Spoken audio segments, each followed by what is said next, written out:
哎呀，良人呐，这可是欺君大罪啊！这可要掉脑袋的。臣万万不敢，求这次良人放过微臣吧。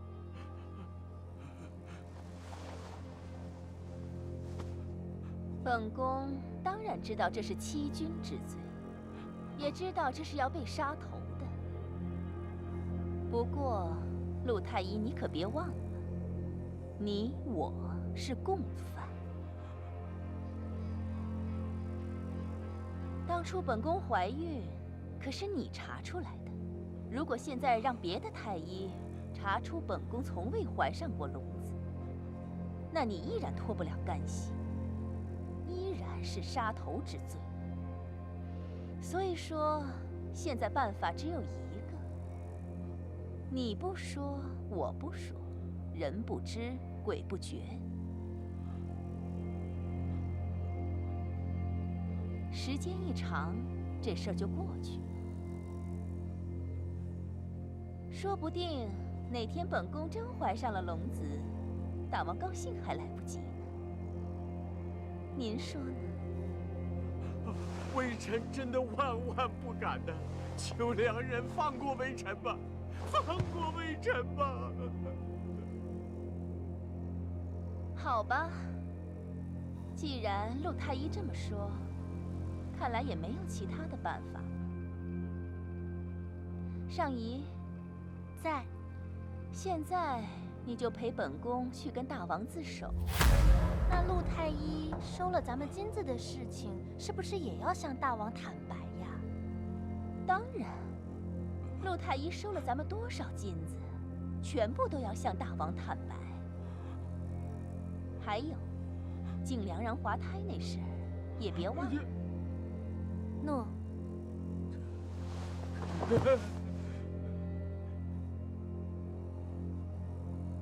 陆太医，您现在赶紧回去，给自己安排好后事吧。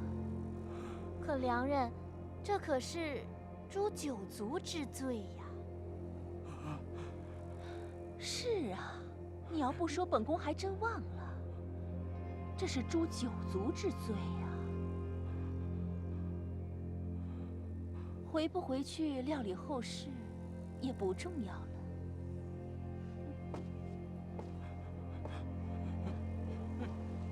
良人，臣知错了，臣知错了，你就饶过臣吧，臣一定会按良人的吩咐去办的，臣一定会按良人吩咐去办的呀。好了，你知道就好。上仪，现在就跟大王说，本宫滑胎了。诺。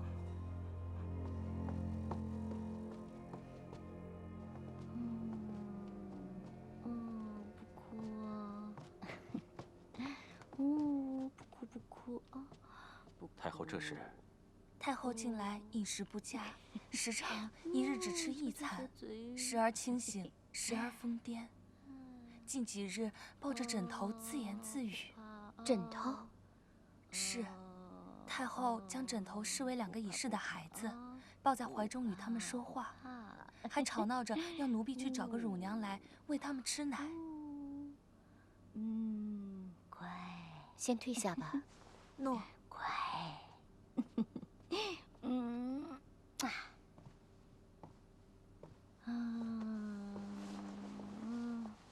太后，大王来看您了。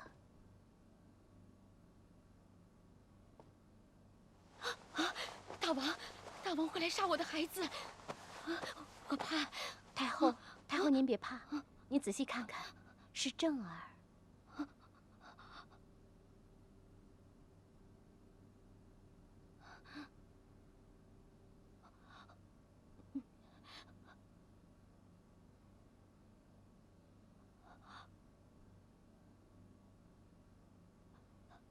正儿。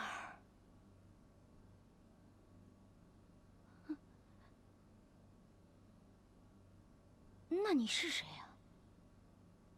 我是丽儿，是正儿的夫人。啊，丽儿。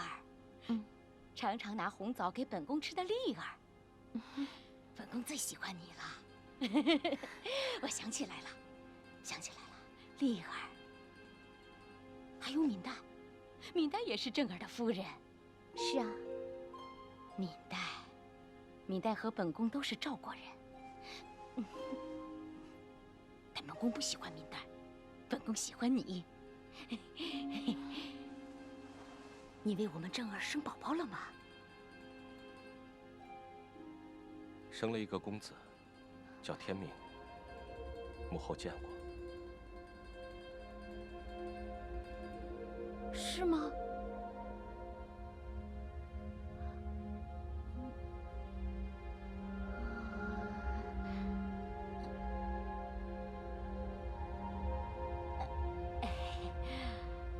他长得肯定好看，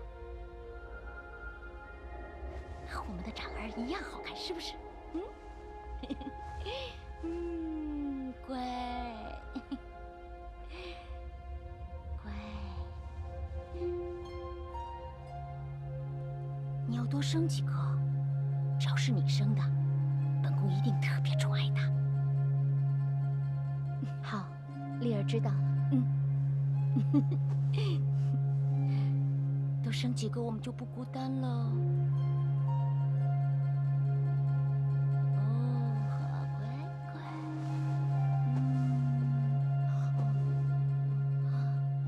太后近几日一直是这样吗？有时会有点清醒，也能够跟他说上不少话呢。参见大王、丽夫人，奴婢有要事禀告。说。今早楚良人在屋外滑了一跤，回到屋内便腹痛不已，方才叫了太医来看，说是胎儿保不住了。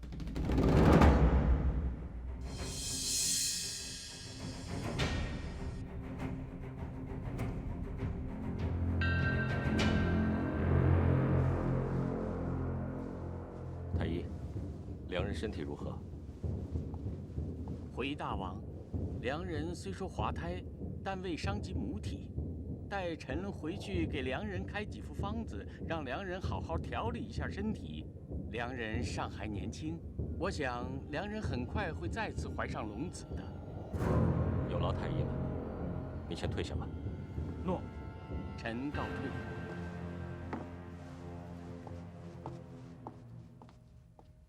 大王，是臣妾没有照顾好身子，以致流掉了龙种。一切都是臣妾的错，请大王降臣妾的罪。罢了，滑胎也不是你想要的。寡人在这个时候降罪于你，又有何用？大王，微臣建议，还是改一改咱们这后宫的风水吧。先是景良人滑胎，如今韩长史和楚良人的胎儿也没有保住，说不定后宫有什么妖孽，专门挑大王的嫔妃下手。赵高，过段时间就是春猎了，良人好好休息，别多想。诺。大王慢走。恭送大王。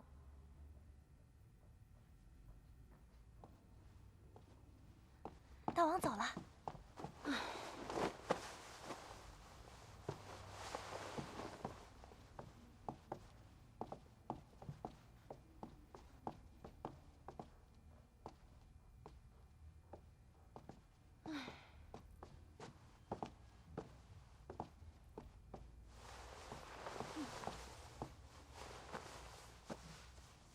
这出大戏总算是演完了。你说那个韩长史也真是的，在宫里养胎养得好端端的，为何要出宫？良人，您不觉得这丽夫人比敏夫人更可疑吗？此话怎讲？奴婢听说，上回您教训了韩长史，他被丽夫人带走之后，私底下二人便有了来往。韩长史怀了韩非先生的孩子，还让厉夫人去向大王求情呢。那有什么好奇怪的？那个骊姬向来好多管闲事。可是啊，厉夫人先是在大王面前言之凿凿，细说良人陷害韩妃的罪状，害得良人被贬。可良人对她没有威胁之后，她又对我们假装好心，让我们小心敏夫人。可她明明和敏夫人情同姐妹啊，这不是自相矛盾吗？而且方才奴婢去南宫请示大王的时候，正巧看见厉夫人和赵太后亲热。奴婢听说，自打厉夫人进宫以来，常往南宫跑，还喜欢拿敏夫人的红枣借花献佛，讨好太后。那您说，她究竟是站在哪边的人呢？哼，那个骊姬，真是坏透了，骨子里、脑子里全身都是心机。良人您也知道，赵太后素来和祖太后不和，那自然是不喜欢我们楚人。奴婢只是担心，厉夫人现在正得圣宠，又联合赵太后和敏夫人的势力来打压我们，那良人以后在宫里，怕是越来越没有地位了。肯定是这样的，一定是那个骊姬煽动敏代搞的鬼。他指使敏代下手，然后再把这一切扣到本宫头上。本宫落到今天这般田地，都是拜那个骊姬所赐。等本宫东山再起，一定会加倍还到他头上。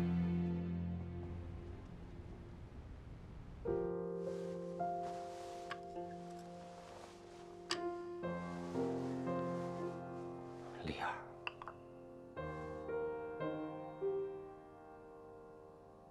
寡人有些不安。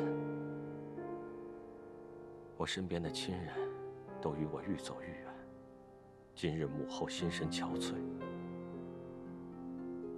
寡人的孩子也意外滑胎，丞角燕丹也与我反目，寡人身边就只有你了。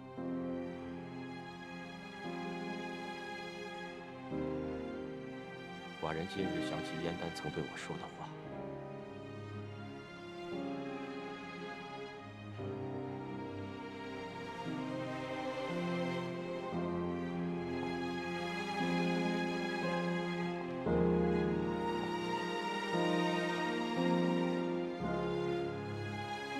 燕丹说寡人生性多疑，对樊无机是如此，对他是如此，对丞角也是如此。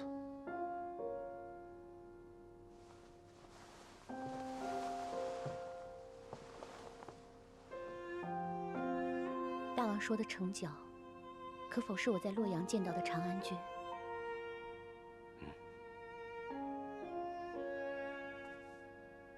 我记得当时大王和长安君情谊甚笃，可是我入宫之后，就听到有人曾说过，长安君因叛秦而流放于异国。我也曾为此事疑惑过。不是他背叛寡人，是寡人背叛了他。丞角从小性情温和，虽然我们不是一个母妃所生，又有立储风波，但是他始终尊我、敬我，当我是他最敬爱的兄长。而我却为奸人所骗，相信他有心叛变，在他最困难的时候，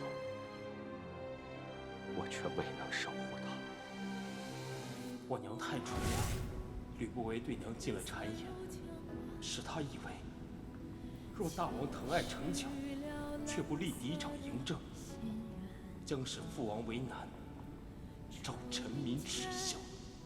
王兄不也说过，父王明明疼爱我，却立你为嗣，使你不安。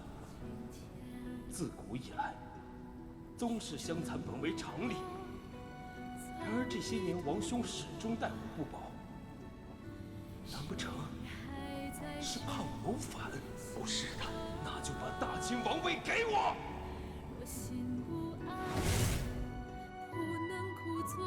其实成角并不想要寡人的王位，他只是太善良，太年少，面对残酷的真相，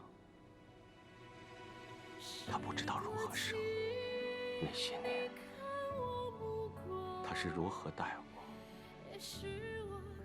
而我又是如何待他。从此以后，长安君成角与大秦再无瓜葛，恩断义绝，此生不见。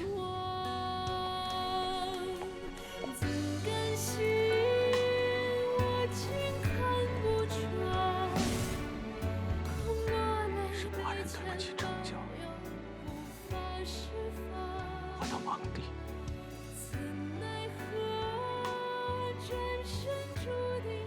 是寡人负累。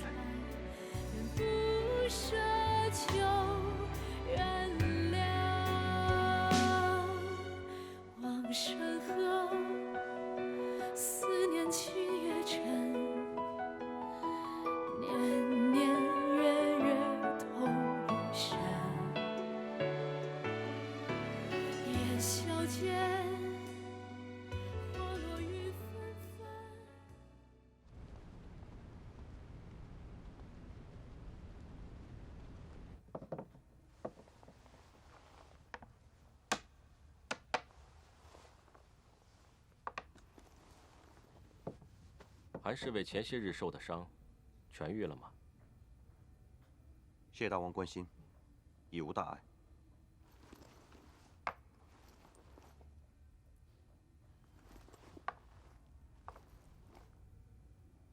今日怎么了？还没使出功力？寡人等你出招很久了。大王，微臣有事，恳请大王恩准。好啊，若是说出来，能让你专心于寡人下棋，寡人愿意听听。微臣请求出宫1月，有要事要办，等事情办妥，必将准时返回。什么事？是厉夫人委托之事。既然是厉夫人之事，为什么不是她亲自告诉寡人？不瞒大王，此事微臣也问过厉夫人。夫人以为，既是需要韩申出宫调查之事，若由夫人来说，便显得她这个后宫嫔妃逾矩了。再怎么说，韩申也是大王的侍卫，更何况大王信任韩申，并非只是因为厉夫人的关系，不是吗？是寡人不能知道的事吗？微臣只能说，是对大秦和对大王无害之事，请大王放心。既是如此，为何不能明说？夫人以为，若是先让大王知道，却未得善果，反使大王劳心，这是夫人对大王的体贴，还请大王理解。你这么替夫人说话，说她体贴寡人，你这个大师兄倒是处处维护着你师妹。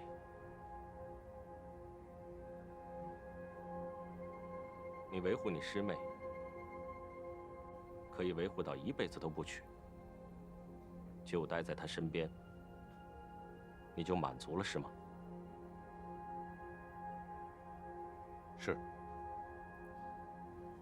只要看见她平安快乐，我就知足了。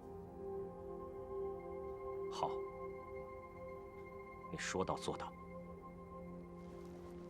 请大王放心，韩申言出必行。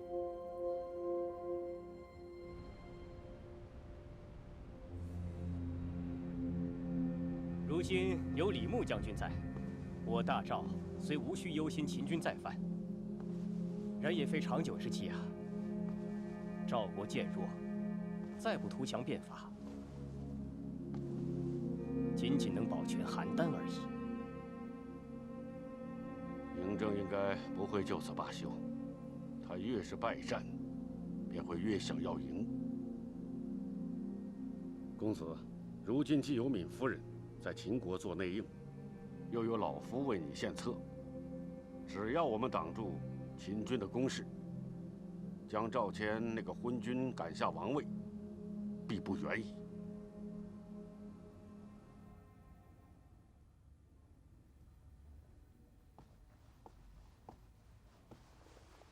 大王，蒙武将军求见。传。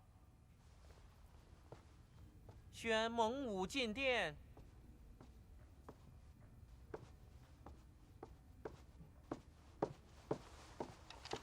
谢大王召见。说吧，何时与寡人商议？大王，臣得一兵书，臣以为论述甚佳，臣惶恐，想将它献给大王，还请大王一读。是谁写的？臣窃以为大王可以先读兵书，再问著者何人。若大王不喜兵书，降罪于臣便可。既然是蒙武力荐的兵书，呈上来。谢大王。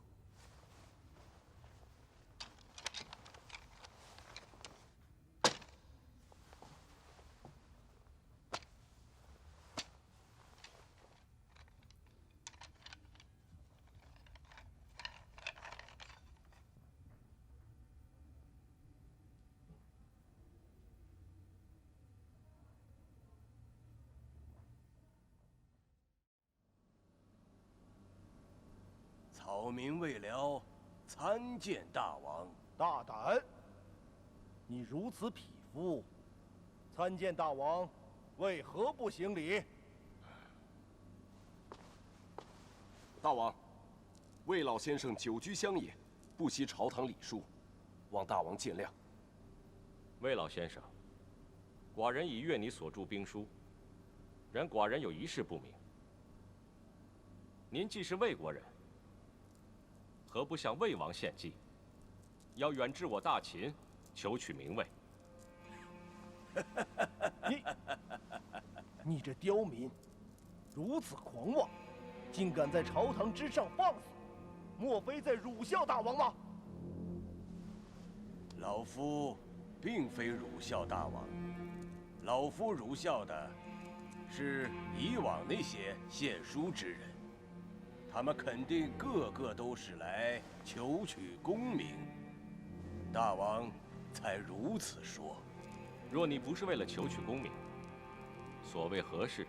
为了只求天下太平，再无战乱。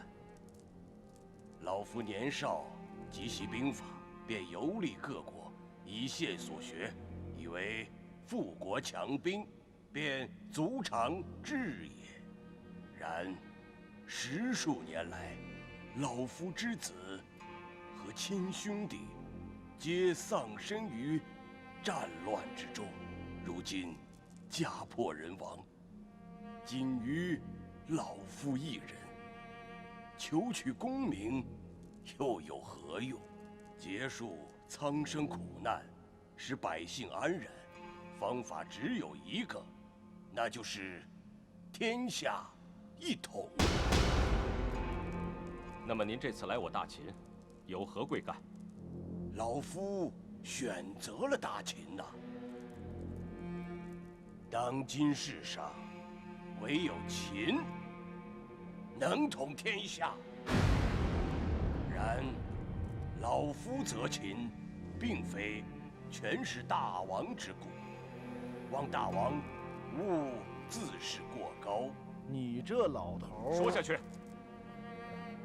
老夫曾数次入秦暗访，秦律严谨，官吏忠信有节，百姓民风朴实。观其下，便能知其上。秦国历代先君励精图治，为一统打下扎实基础，这才是老夫周游列国后决定献兵书的理由。魏老先生果然是见微知著。寡人猜想，您这次远道而来，想必是有备而来的。大王，你知离间计吗？寡人自然知道，离间计乃是小人之计。若要一统天下，当在战场上一战胜负。恕老夫直言，若屡战却败，劳民伤财，仍未能推进一统，坚持君子之争，又有何用？老夫以为，今大秦之患，乃诸国分立，各国善则进矣，和则能攻。大王应重会各国豪臣，个别乱其谋，不出30万军，必能攻克诸国。老夫以为，只要离间得当，即使是让大王头痛的赵国，也必能逐一瓦解。届时，一统宏图，指日可待。痛快！这普天之下，没有人敢如魏辽先生这样对寡人畅快直言。您远道献策，是我大秦之幸。虽然您不求名位，然寡人仍不能虚礼相待。从今以后，魏辽先生衣食与寡人同，寡人当时刻请教，奉为国尉。谢大王。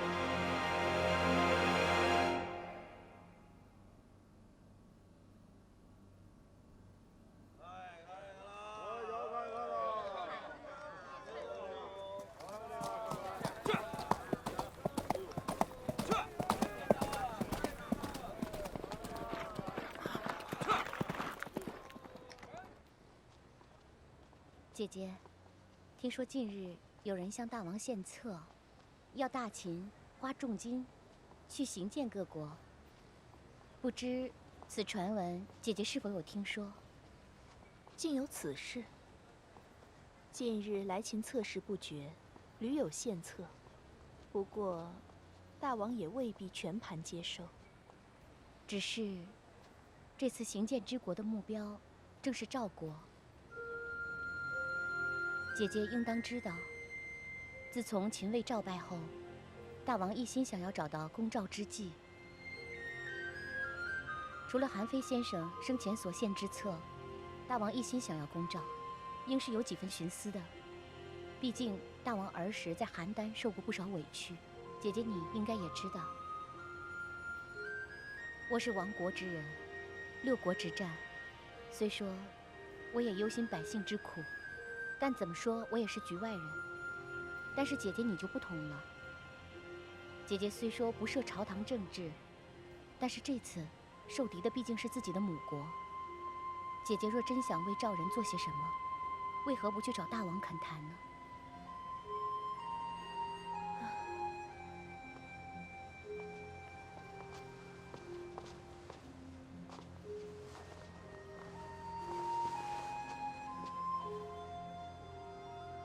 大王的雄心，绝对不会因为任何人的劝阻而停下的。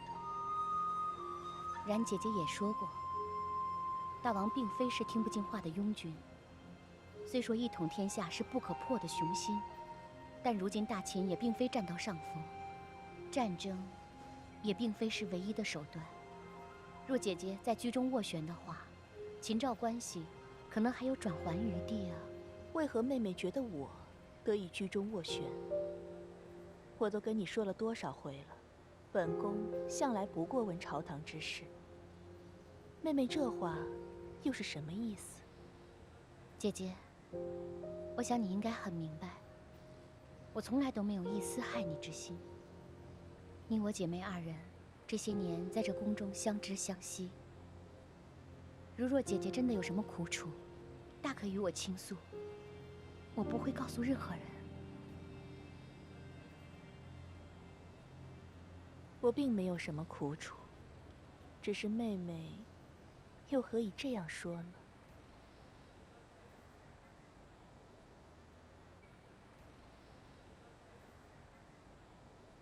啊，对了，上回妹妹说要调查韩长史之死，我想知道妹妹这段时间以来，究竟调查的怎么样了？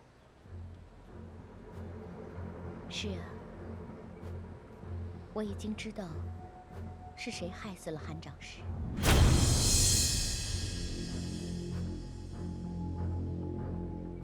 是谁？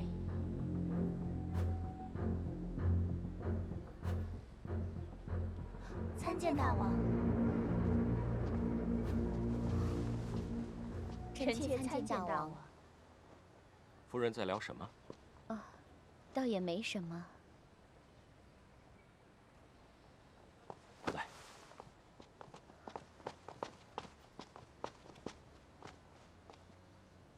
寡人能不能问问你，你让韩申出宫，到底办了什么事啊？大王放心吧，大师兄绝对不会去做害秦之事的。你和你师兄可真有默契。到底什么事这么神秘啊？我想让你舒心，当然不想让你伤心。大王，你就相信我这一次吧。好，寡人相信你。要是让寡人吃亏了，我会在别的地方给你讨回来。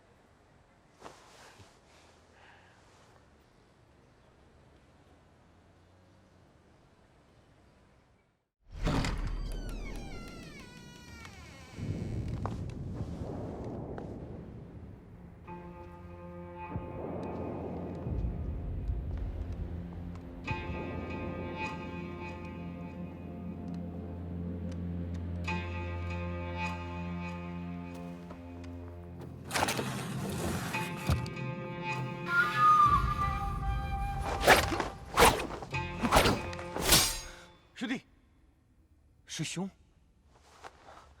你怎么在这儿？为了护卫太子殿下，防备刺客，所以我提议，由我睡在最宽适的房间，让太子殿下睡偏房。确实是很聪明的安排，连我也被骗了。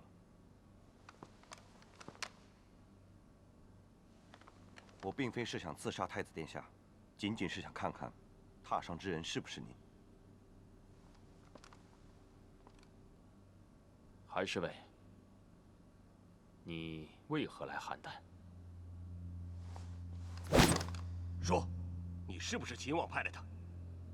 荆少侠，你方才不该对他手下留情，如今让他见到了太子殿下，太子殿下怕是有危险了。樊将军，这次太子殿下脱秦，是公孙姑娘一手策划，韩少侠、荆少侠里应外合，才得以顺利地解救太子殿下。所以，请你不必怀疑他的诚信。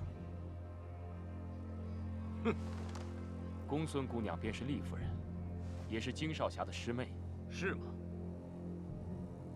韩侍卫，即便你是荆少侠的大师兄，但你仍然是咸阳宫中的中尉，秦王身边的近侍，你不可能无缘无故的出宫。你到底是为何来找？说。秦王确实知道我离宫，然而并不知道我离宫的目的。今日田光先生也在，韩某就当诸位是自己人，定当诚实以告。樊将军，请你不必过于介怀我的身份。韩少侠虽身为秦宫侍卫，但这次为了救太子殿下，他是尽心尽力，可真是一个有情有义之人呐。他绝对不会轻叛故友。既然他已经说明了不是为秦王而来，所以，樊将军不妨就此信之。燕丹也愿意相信韩侍卫的人格。天荒先生，我想与你单独谈谈。好。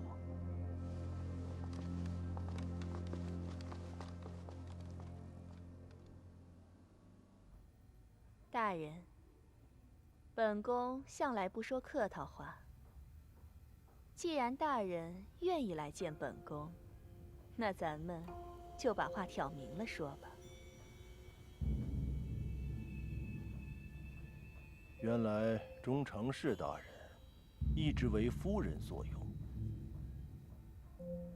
果然不出本官所料。中常侍大人真正福音的，并不是本宫，只是我同大人都是赵人，又身在秦宫中，互助罢了。本官实不明白，我和闵夫人之间有什么好谈的？如果我没有猜错的话，韩非之死是出自闵夫人之手吧？然后嫁祸给本官，您这一招真是高啊！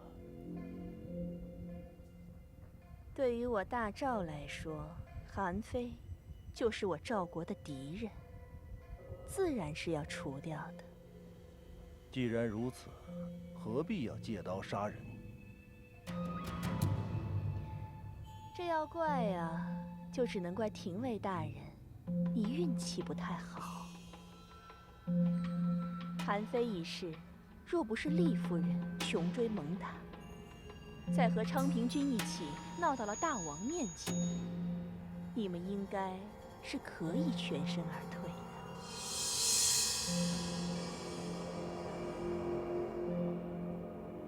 这楚良人想毒死昌平君，以丞相之位来换取厉夫人的死，只可惜你们的周密计划被打乱了。不过，大人要怨的话，也不应该怨本宫，而是怨厉夫人才对呀。大人，你想想，如果韩非先生还活着，以大王对他的重用，这相位很有可能已经是他的了。可是韩非已死，本官依然没有入大王的眼。若是上回厉夫人死在了宫外，那韩非之死又怎么会牵扯到你们头上呢？这廷尉大人在大王心中的位置，也不至于一落千丈啊。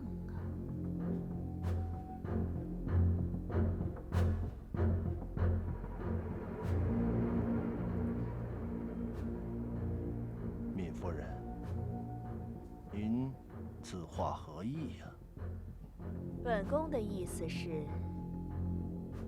厉夫人碍着了太多人的路。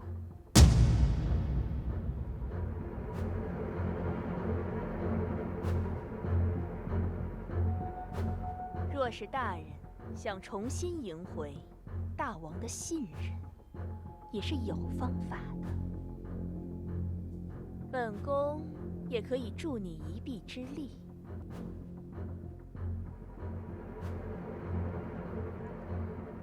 不过，大人，你要先站在我们这边才行。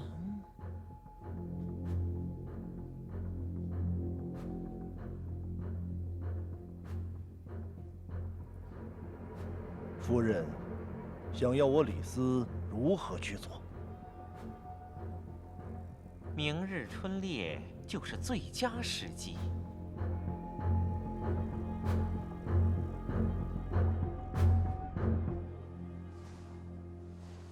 青儿，你看见我的短剑了吗？短剑，夫人不总带在身边吗？昨晚睡前放在我的床边，不知为何今早起来就没了。兴许是夫人早上换衣服的时候不小心抖掉了吧？会不会是被人偷走了呢？偷？夫人，谁敢那么大胆偷夫人您的剑呀？夫人，我们今天先去春猎，回来青儿好好帮您找找。走。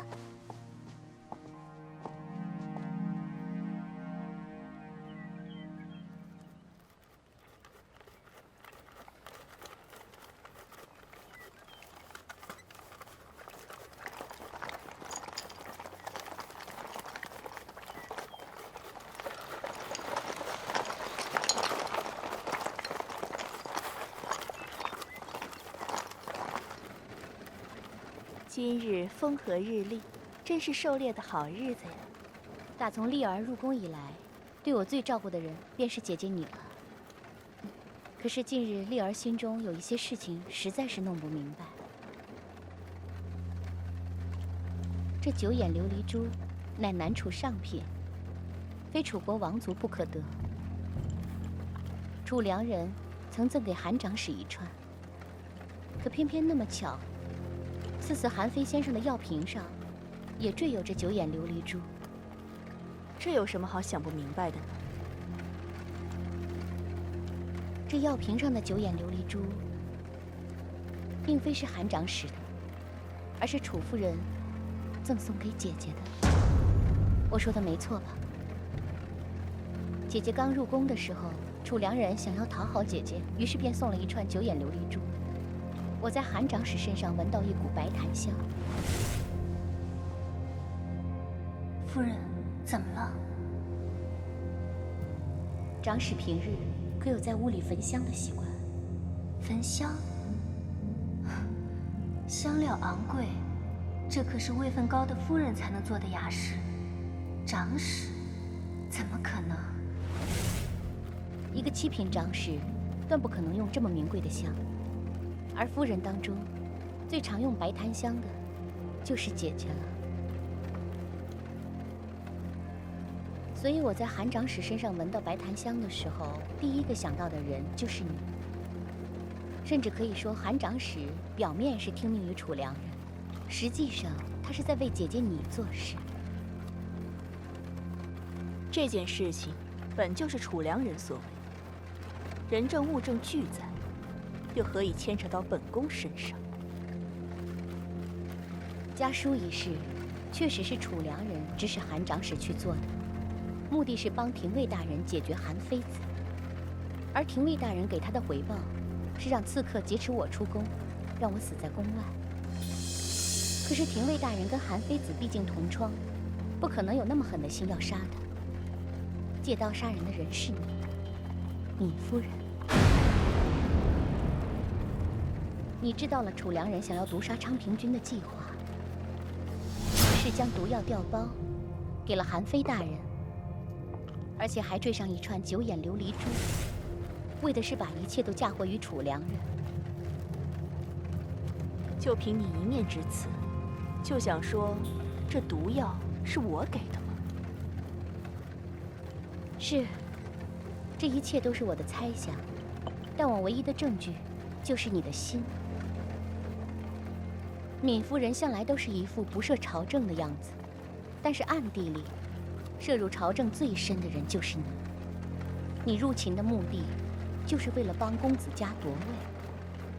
其实更深一层的目的，是想要报复赵王，因为赵王迁他抛弃了你。没有这种事，都是从哪里听来的？我刚才说的这一切，姐姐都可以否认，但唯有你和赵王的关系，你不可否认。太后都告诉我了，姐姐。我之所以选在这四下无人的时候跟姐姐坦诚这一切，而没有向大王禀报，是因为我想要帮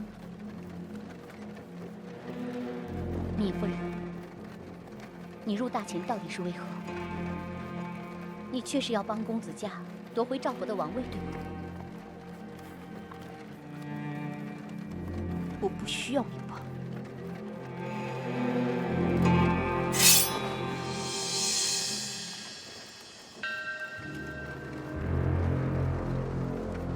公孙离，你太聪明了。你的聪明，如果能让你懂得识时务，本宫也不需要对你动手了。可是你管得太多，本宫也只好斩草除根。你什么时候偷走了我的剑？来人呐！来人呐！来人呐！救命啊！救命啊！闵夫人，夫人受伤了。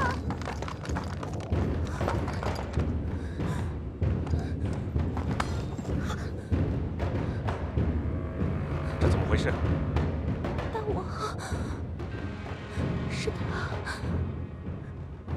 他想要杀臣妾。我没有，大王，我没有，我真的没有。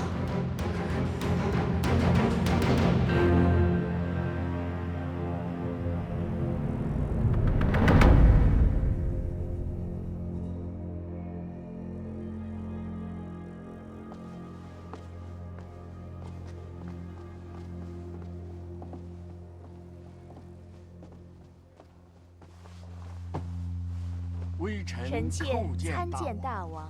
夫人有伤在身，不必拘礼。谢大王。太医，夫人怎么样了？禀大王，虽有皮肉之伤，却未伤及筋骨，并无大碍。微臣再开几副方子，外敷内服，休养几日便可痊愈。好，下去吧。诺，大王。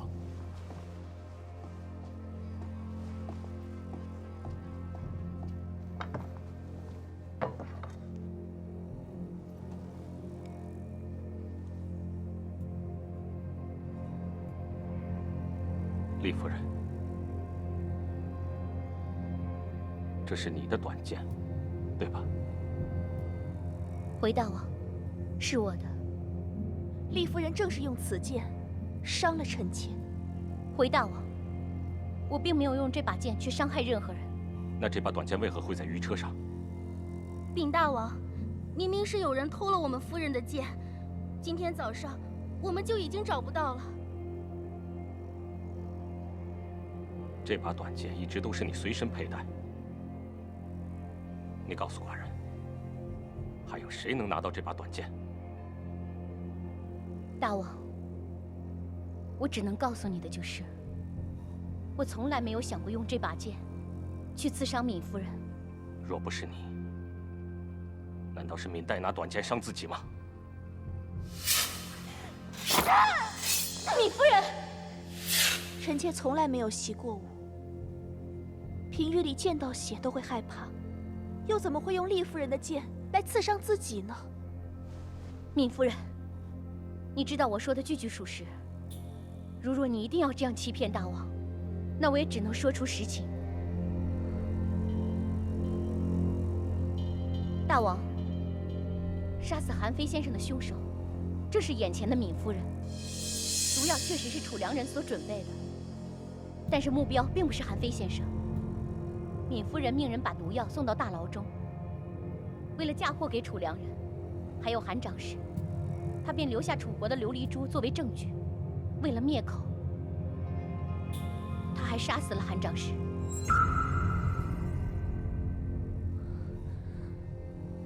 至于景良人，更是闵夫人下的毒手。闵夫人为了加深我们对楚良人的怀疑，于是她便利用楚良人害景良人滑胎这一点，用了同样的离炉，对景良人下了手。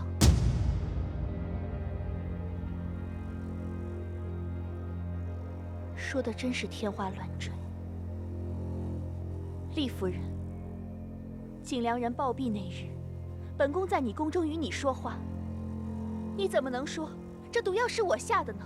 我问过太医，韩非先生和景良人中的都是离炉的毒，但是毒的深浅倒是不一样。闵夫人，你买通了景良人身边的奴婢，命他在景良人每日的膳食当中加一些离炉，如此日积月累，景良人的身体受不住，自然是会暴毙。因为毒药发作很慢，当然不会有人怀疑是你做的。你为了自己的一己私欲，杀害了景良人和韩长史。在这里借刀杀人的人，就只有你。妹妹，你说的这些全无证据。韩非与韩长史之死，与本宫有何干系？你可别为了想脱罪，就先血口喷人，把所有的事情都栽赃到本宫身上。我确实没有什么证据证明这些事情都是你做的，但是，闵夫人身边的所有人，都是出身于赵国，听命于赵公子家，当然不会去背叛闵夫人。再说了，就算大王怀疑你，韩长史和景良人都已经死了，大王又能奈你如何呢？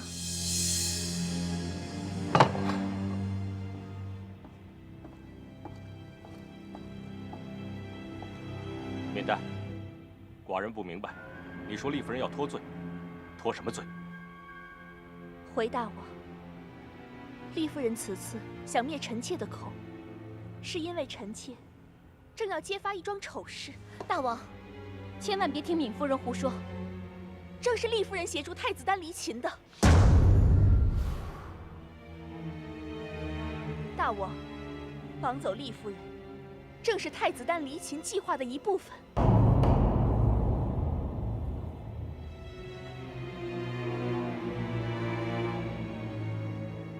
小离，你来说吧。启禀大王，夫人因担忧厉夫人有叛秦之心，所以让奴婢暗中监视厉夫人。我们要面对的，并不是什么山猫野猪，而是杀人不眨眼的虎贲君。既然你心意已决，那我们也没有回头路了。谁？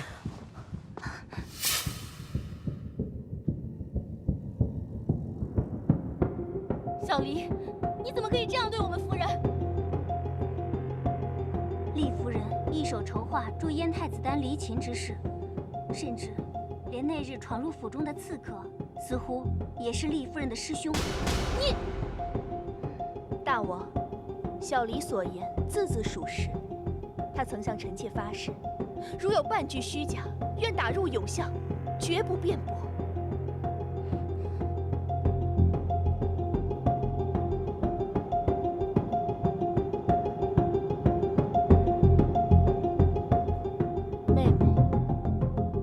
承认我说的话也没关系，重要的是，大王他还会不会再信你？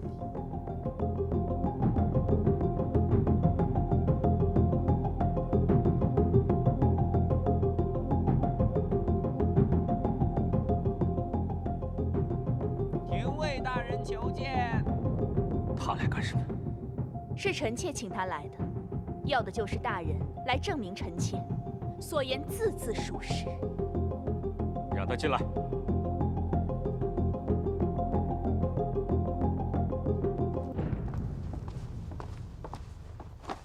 臣李斯参见大王。起来，有事快说。寡人现在没什么耐心。启禀大王，厉夫人被人带出后宫，确实是微臣一时蒙昧，臣被楚良人言辞祸乱，才会出此下策。但是，臣之所以这么做，就是因为臣一直怀疑厉夫人对我大秦居心不良。什么意思？寡人不想听你推脱。既犯之事，依法治责。你给寡人说清楚，厉夫人为何对我大秦别有居心？臣惶恐。臣眼见大王对厉夫人恩宠日盛，但厉夫人出身王位，满门皆被我秦军所灭，从而屡屡与朝廷对抗，所以臣不得不担忧，厉夫人常伴军策，是否是别有居心？果不其然，就在那次厉夫人被劫持出宫之时，除了中尉韩申之外，好像还有一位二师兄。此人正是真正救厉夫人回宫之人，甚至他就是劫走燕丹的首谋。而且臣还听闻，厉夫人入宫之前，曾与这位二师兄青梅竹马，关系匪浅。大王，臣字字属实，对大王绝无欺瞒。你不要忘了，是寡人让你生下这个野种。不是野种，那是我和我师兄。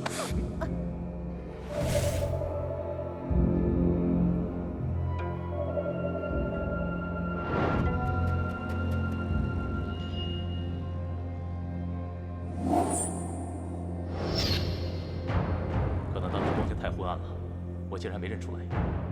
还有，就是这位二师兄救走厉夫人之后，足足隔了1日，厉夫人才又重回宫中。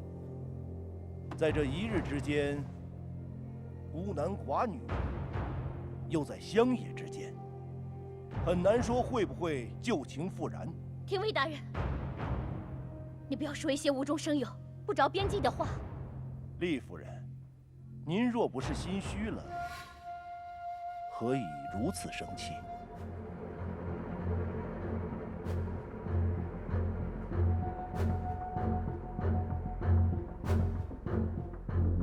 李夫人除外，所有人都出去。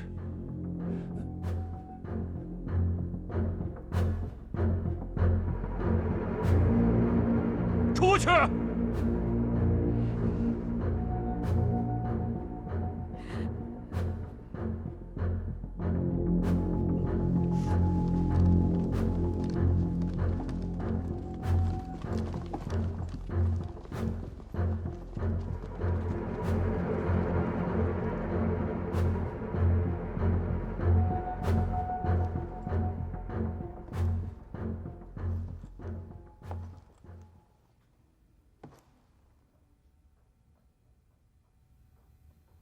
站起来！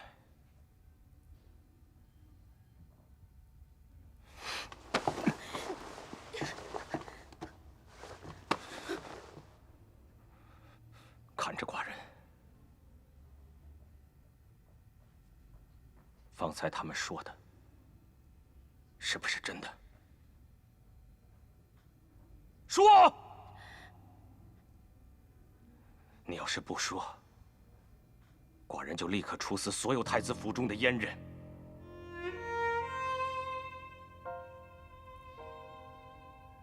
是真的。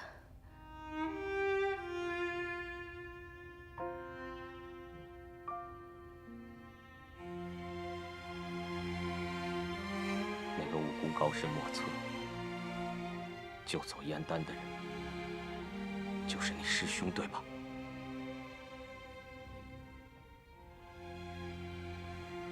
是。因为你知道他要来，所以你要帮他。不是，我只是想要救燕太子丹回他的母国，不想让他在这里就这样委曲求全的过日子。大王其实也不想让他老死在秦国，只是大王拉不下脸去释放之子。如若大王想要惩罚我，臣妾甘心领受。救燕丹脱秦只是一个借口，其实你就是想见他，你就是想和他在一起。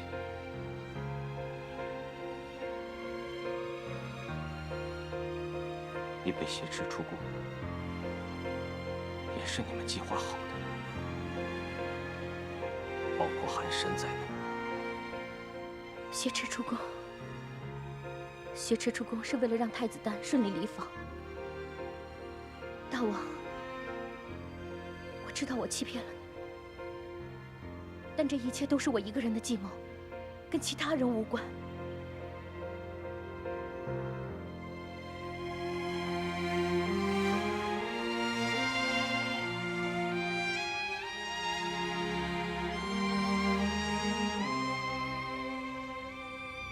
寡人为你操碎了心，你却联合那个人来愚弄寡人。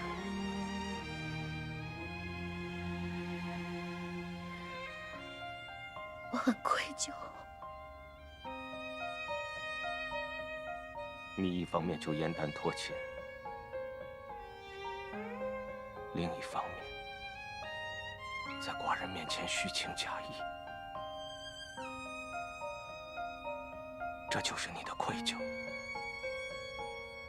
不是这样的。你别再骗我了。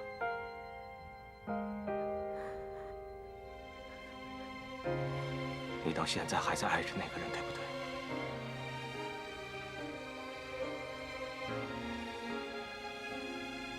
那个你朝思暮想、心心念念的师兄。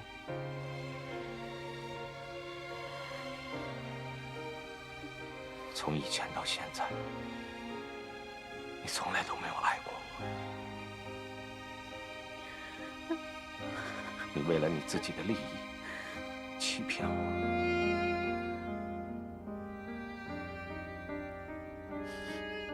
你和你的二师兄在野外相会，想必你重温了一段情吧？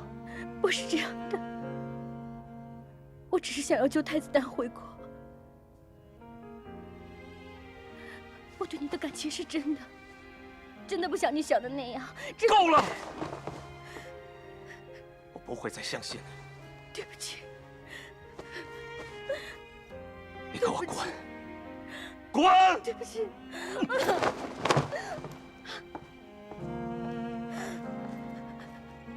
对不起。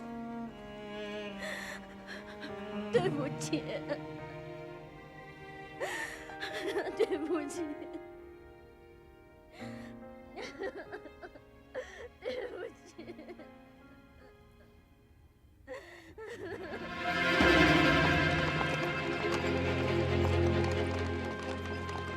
李柱，臣在，立刻将厉夫人关入永巷，听从发落。永巷？听不懂吗 ？No， 臣立刻就去办。把太子丹家眷也一并关入大牢。No。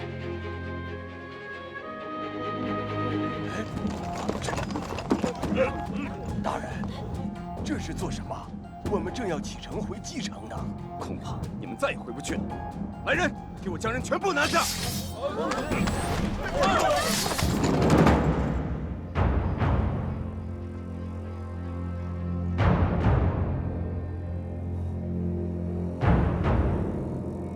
大师兄，这没有别的，你就对我坦诚吧。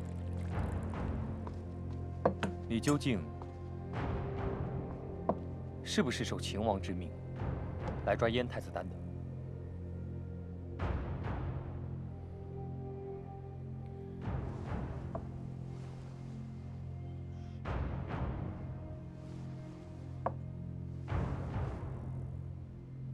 师弟，我的目标真的不是燕太子丹。刚才我已经向田光先生坦白了，但是对不起，这件事情不便让更多人知道。好，我相信你。或许你觉得我和师妹身在秦宫，是秦王的人，你要怎么看，我没意见。但是我要告诉你，入宫这些年，丽儿没有变，她还是那个路见不平，必定拔刀相助。遇见弱小，绝不吝于伸出援手的丽儿。即使是我百般劝阻，她还是要让自己担上燕太子丹这事。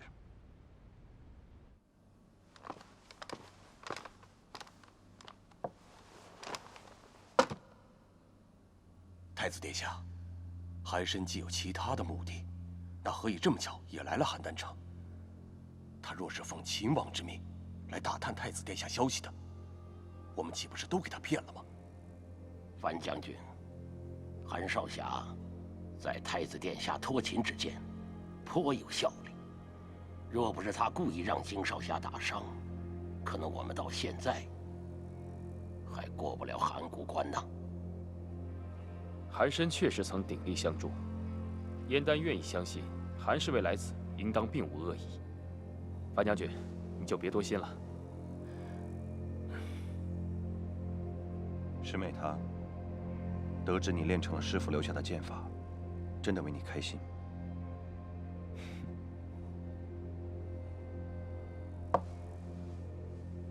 我不做侠客，改当杀人不眨眼的刺客，这也值得开心吗？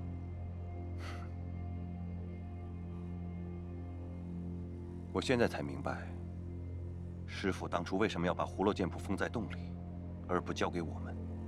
在乱世中，人人都要有牺牲。师妹是，你是，我自然也不例外。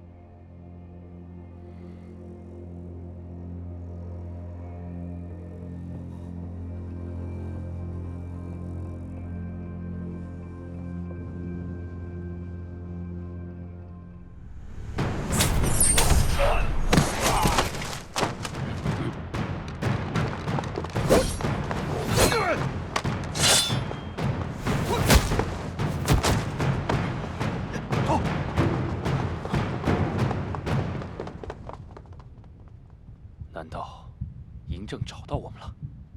太子殿下不必惊慌，交给京少侠即可。我们不要轻举妄动。韩申一来便有此事发生，他肯定有问题。樊将军，话不要说那么早，我们要先弄明白，来者是何人呢？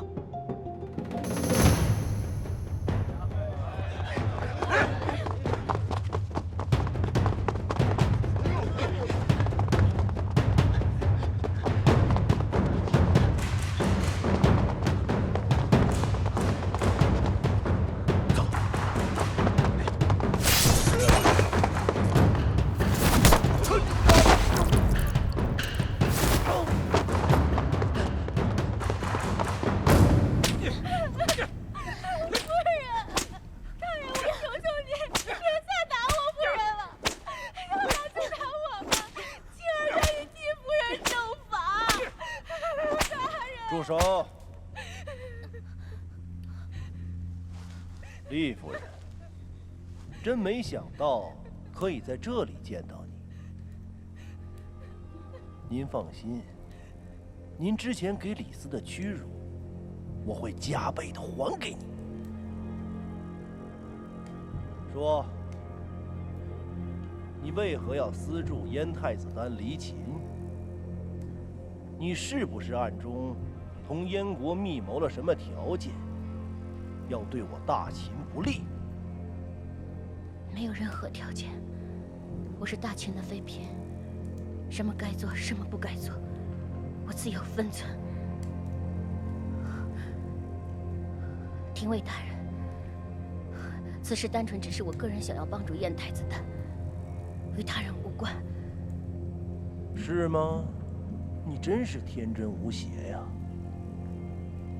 燕太子丹是燕国的太子，你纵放此人离秦，势必在天下掀起动乱。难道你不知道吗？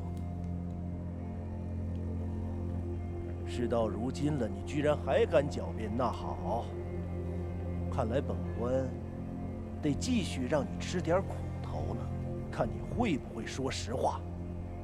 打！是。大人，夫人，停！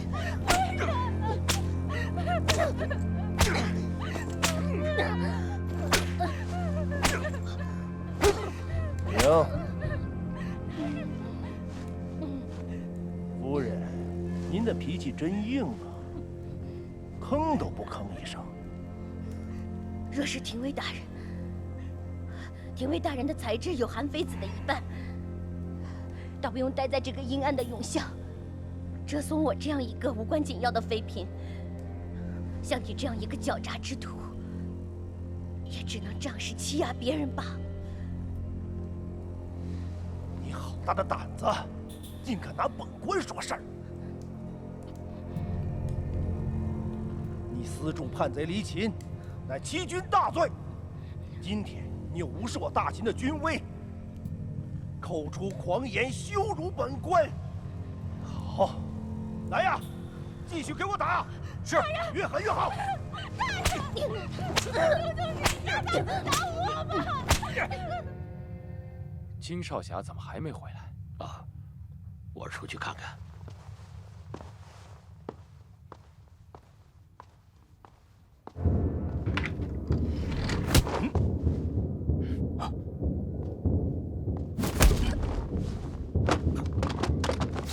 什么人？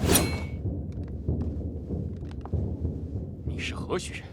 找本宫有什么事？常言道，来者不善，善者不来。偏偏今日来此，乃是满怀善意，欲行善举而来。我呸！你这是行的哪门子善举？你出手便制住了我的朋友，你分明就是亲王派来的。太子殿下，燕国地势偏僻，气候又冷，兼之国力不振，物产欠丰。老夫怕太子殿下回燕国受苦，特来送太子殿下回秦国享福。你这厮果然是秦王派来的刺客！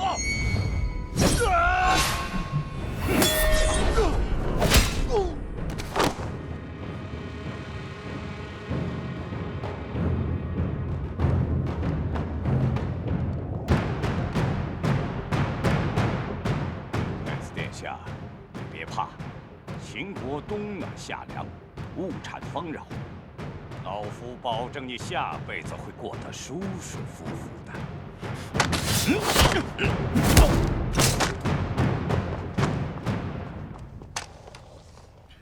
参见大王。大王到。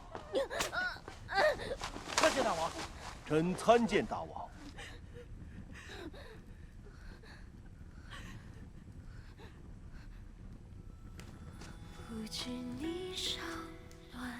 审问的如何？禀大王，逆犯卑劣顽强，至今不肯承认他私助燕太子丹离秦，与燕王室有关。继续拷问。诺。给我。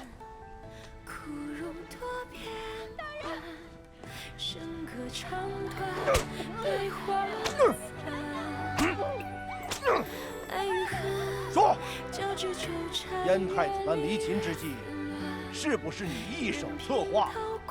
他到底给了你什么好处？同时招来。我刚才已经跟你说过了，他没有给我任何好处，是我自己自愿的。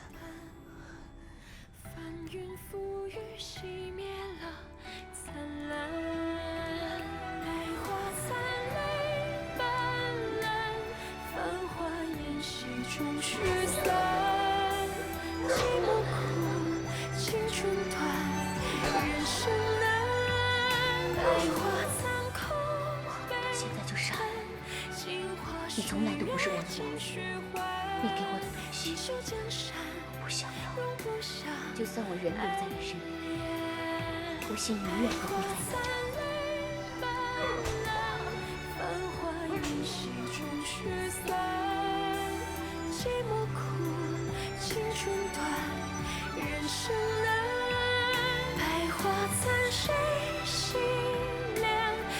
是难逃奈何天，余年相trợ，回不去从前。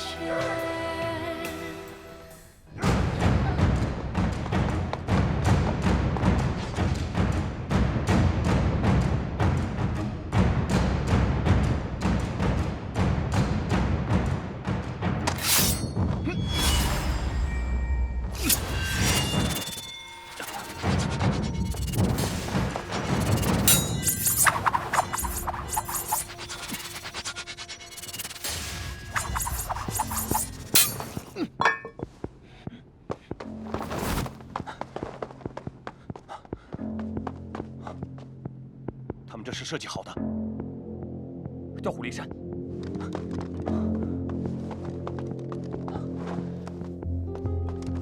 田先生，田光先生，田光先生，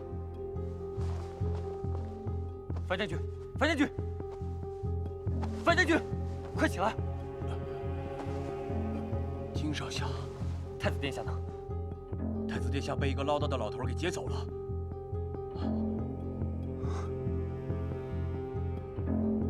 果然是你这厮，将贼人引到太子殿下这里来的。范将军，先冷静一下。我已经看过田光先生了，他只是气血攻心，并无大碍。我们先把先生送进房休息，再商议如何救出太子殿下。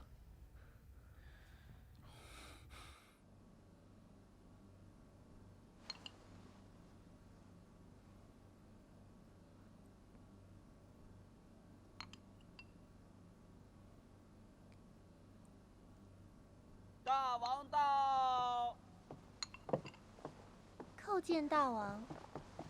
叩见大王。夫人有伤在身，不必拘礼。谢大王。夫人觉得今日如何？好一些了吗？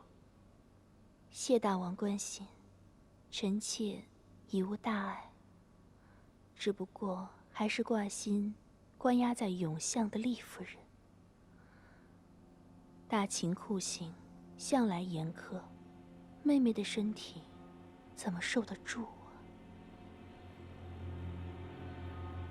厉夫人伤你如此，你竟还替她说话，寡人实在没想到她会做出这样的事情。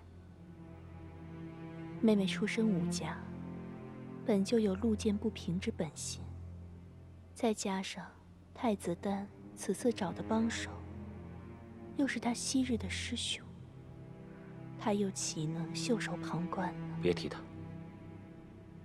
说到燕丹之事，夫人认为，寡人是该送他回继，还是派兵追击，以正天下视听？臣妾以为，大王应当缓一缓。燕国积弱已久，燕王昏庸无道，即使太子丹回继，也不一定能发挥什么作用。倘若大王此时命人追击太子丹，定会落个你死我亡，还会令天下人说大王暴虐无情。既然大秦有统一天下之心，那么收服民心也是必须之道。夫人说的很有道理，只不过近日战事不顺，寡人甚是烦心。既然伐赵受阻，臣妾以为，不如先取韩、魏。两国贫弱，早已是大秦之囊中物，不难轻胜。胜仗定能鼓舞军中士气，待将士们养精蓄锐，再往北上也还不迟。寡人要是自赵退兵，夫人该高兴吧？